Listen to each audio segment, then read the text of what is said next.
Hi there, here's mental coach Shatu from the Tennis Academy Ballplanet in Magdeburg, Germany. Welcome to another edition of my mental training online program. Last time we talked about the driver again, the subconscious mind, and changing the gears.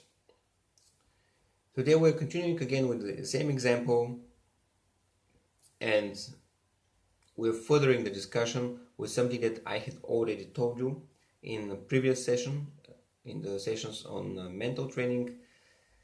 We then discussed that the conscious mind can only focus at one thing at a time. We can only consciously do one thing at a time.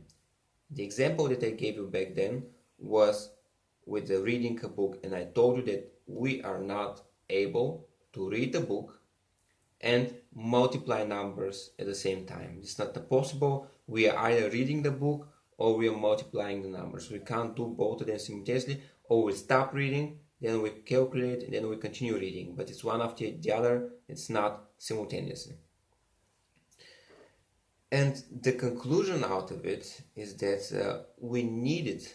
We need the subconscious mind. We absolutely must use the subconscious mind, and we have to delegate as much as possible to the subconscious mind. Why? Well, if we wouldn't do that, imagine you're walking on the street. The conscious mind, if you had to do it to walk on the street consciously, your mind would have to focus only on it, so you would be able to look to do anything else. So if you were to look left and right to see if there are cars there, you would have to stop, because you're not able to do it while walking at the same time, because you only focus on walking. But we learn to walk as we're babies, and we delegate it to the subconscious mind. It becomes automatic.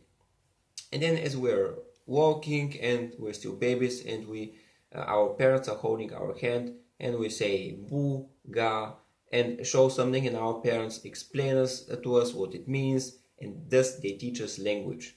So we're walking already, and at the same time we're learning something else. We're now learning to talk, and talking is still a conscious activity.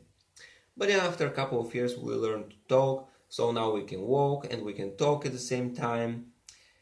And then comes another activity, for example, eating sunflowers. Maybe you've forgotten, but eating sunflowers is very difficult for children, because you have to open it, the sunflower seed, and it's very hot, and it's difficult. But then we learn this too, and it also becomes an automatic activity which we don't have to think about. So now we can be walking down the street, we're talking to a friend, we're eating sunflower seeds, and at the same time we can still be doing another activity, for example, writing a message or looking at something at our phone. Okay?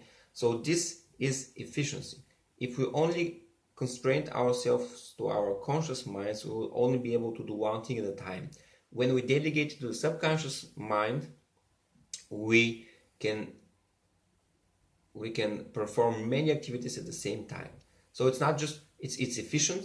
It's efficiency not just in the sense that we're efficiently doing one action, but we are becoming more efficient because we're able to do simultaneously many things at the same time. So this is one more reason why we absolutely must have the subconscious mind, and why we're delegating most of our tasks to it.